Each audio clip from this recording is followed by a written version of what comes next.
So మనుషులకు కనబడవలనని వారి ఎదుట మీ నీతి కార్యము చేయకుండా జాగ్రత్త పడుడి, లేని ఎడల పరలోకమందున్న మీ తండ్రి యొద్ద మీరు ఫలం పొందరు. I reading again. మనుషులకు కనబడవలనని వారి ఎదుట మీ నీతి కార్యము చేయకుండా జాగ్రత్త పడుడి. So you need to know when not to do the things of God.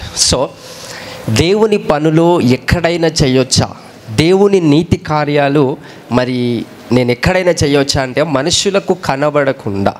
అది కూడా ఎలాంటి మనుషులు అంటే నిన్ను కొన్నిసార్లు చెట్టెక్కిస్తారు చూసారా, కొన్ని మంచి పనులు చేసినప్పుడు అక్క నువ్వు చాలా గొప్పదానివి అక్క అన్నప్పుడు అక్కకి ఏమవుతుంది, ఆకాశం మీదకి ఎక్కుతుంది. సో యేసుప్రభు రాకడలో పోతారో లేదో తెలియదు, కానీ అప్పుడైతే రాకడ వచ్చేస్తుంది వాళ్ళకి. సో మీనింగ్ దట్ ఎప్పుడైతే అలాంటి వాళ్ళను రెచ్చగొట్టడం కానీ ఉబ్బించడం కానీ చేస్తారో వాళ్ళు చాలా పైకి ఎక్కుతారు. సో అలాంటి మనుషుల ఎదుట, పరిశీలు కావచ్చు, సర్దికీలు కావచ్చు, అలాంటి మనుషుల వారి ఎదుట మీ నీతి కార్యము చేయకుండా జాగ్రత్త పడుడి, లేని ఎడల పరలోకమందున్న మీ తండ్రి యొద్ద మీరు ఫలము పొందుతారా, పొందరు. అంటే మనం మంచి పనులన్నీ కూడా మరి మనుషుల ఎదుట చేయాలా, నీతి కార్యాలన్నీ కూడా మనుషులు చూడేటట్టు చేయాలా అంటే చూడేటట్టు చేస్తే అక్కడ ఫలం రాదు. సో మనుషులకు కనబడాలని ఏ పని చేసినా దానికి వాల్యూ అనేది ఉండదండి. So if you need to understand the value of God, you need to do some kind of a things by the intention of the spirit. అంటే మన మనసులో ఏదైతే దేవునికి మహిమ రావాలనే ఉద్దేశంతో ఒక వ్యక్తి ఒక కార్యం చేస్తాడో దానికి మాత్రమే దేవుని నుండి కలిగజేయబడిన వాల్యూ అనేది పనిచేస్తుంది. సో దయచేసి అర్థం చేసుకోండి. నెక్స్ట్ వర్డ్ చూద్దాం, దాన్ని బట్టి ఇంకా క్లుప్తంగా మీకు అర్థమవుతుంది. కావున నీవు ధర్మము చేయనప్పుడు మనుషుల వలన ఘనత నొందవలనని వేషధారులు సమాజ మందిరములలోనూ వీధులలోనూ చేయులాగున నీ ముందర బూర ఊదింపవద్దు, వారు తమ ఫలము పొందియున్నారని నిశ్చయముగా మీతో చెప్పుచున్నాను. రైట్. సో మీరు ధర్మం చేయనప్పుడు మనుషుల వలన ఘనత నొందవలనని, ఇంటెన్షన్ ఏంటి అక్కడ యేసుప్రభు వారు చెప్తున్న విషయంలో? ఇంటెన్షన్ అంటే ఉద్దేశం ఏంటి? మనుషులు నన్ను చూడాలనే ఉద్దేశాన్ని బట్టి వాళ్ళు ఏం చేస్తారంట, ధర్మం చేస్తారు. ధర్మం అంటే ఒక సహాయం కావచ్చు, ఒక నీతి కార్యం కావచ్చు, ఒక మంచి పని కావచ్చు. కానీ వాళ్ళ ఉద్దేశం ఏంటి? నన్ను 10 మంది చూడాలి, నన్ను 10 మంది గుర్తుపట్టాలా, నా నామం 10 మందికి తెలియాలా.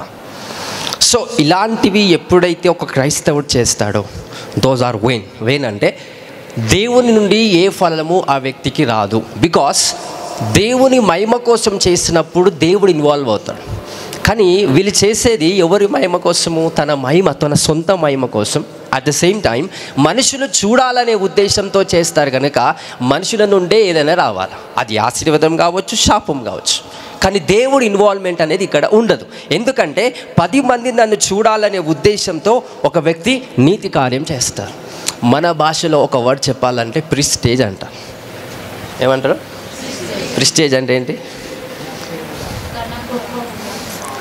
చాలామందికి ప్రిస్టేజ్ ప్రాబ్లం ఉంటుంది. యేసుక్రీస్తు అంటే నాకు చాలా ఇష్టం, కానీ చర్చికి వస్తే మా వాళ్ళు చూస్తారేమో, చూస్తే ఏమవుతుంది, నన్ను హేళన చేస్తారేమో అనే ప్రిస్టేజ్.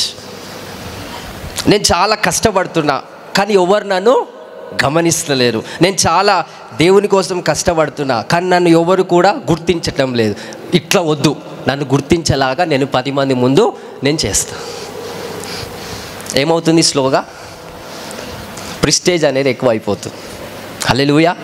అంటే these kind of A people, ఇలాంటి ప్రజల గురించి నేను మాట్లాడుతున్నాను. సో వీళ్ళు ఏం చేస్తున్నారంటే ప్రజలు చూడాలనే ఉద్దేశంతో వీళ్ళు కొన్ని నీతి పనులు, మంచి పనులు చేస్తారు. ఫర్ ఎగ్జాంపుల్, సో నేను ఒక దైవజనుడిగా, ఒక ప్రవక్తగా నేను మీ ఇంటికి వచ్చినా, మీ దగ్గరికి వచ్చినా, ఆ టైంలో ఎలా ఉంటుంది మీ మనసు, మీ వాతావరణం? తిట్టుకోకుండా సమాధానంగా మీరు మాట్లాడతారు. నేను వెళ్ళిన 5 నిమిషాలకే ఏమవుతుంది? గొడవలు అవుతాయి. అంటే అప్పటి వరకు వాళ్ళ నిజతత్వం వాళ్ళు ఉన్నారా, కోల్పోయారా? కోల్పోయారు. అంటే ఇప్పుడు ఎవరి కోసం వాళ్ళు మంచిగా ఉంటున్నారు? నా కోసమా, దేవుని కోసమా? నా కోసం. అది పెడదాం. ఆ దైవజనుడు కావచ్చు, చీఫ్ మినిస్టర్ కావచ్చు, ఎవరైనా కావచ్చు. మనుషులు చూడాలని, మనుషుల దృష్టిలో మంచి వాళ్ళు అనిపించుకోవటకు కొద్దిసేపు మంచిగా ఉన్న వాళ్ళంతా కూడా నిజమైన చెడ్డవాళ్ళు. Understand in the sight of God. మనిషి దృష్టి వేరు, దేవుని దృష్టి వేరు. సో దేవుడు ఎలాగా చూస్తున్నాడో అదే సత్యం. మనిషి ఎలాగా చూస్తున్నాడో దాంట్లో సత్యము అబద్ధం రెండు ఉంటాయి. కానీ దేవుడు దృష్టిలో అబద్ధం ఉండదు, సత్యం మాత్రమే ఉండదు. So try to understand. So ఈ విధంగా చాలామంది వేషధారుల వలె జీవిస్తున్నారు కనుక వాళ్ళకి ఫలం అనేది తండ్రి యొద్ద నుండి, అంటే దేవుని యొద్ద నుండి వాళ్ళకు ఫలం రావట్లేదు.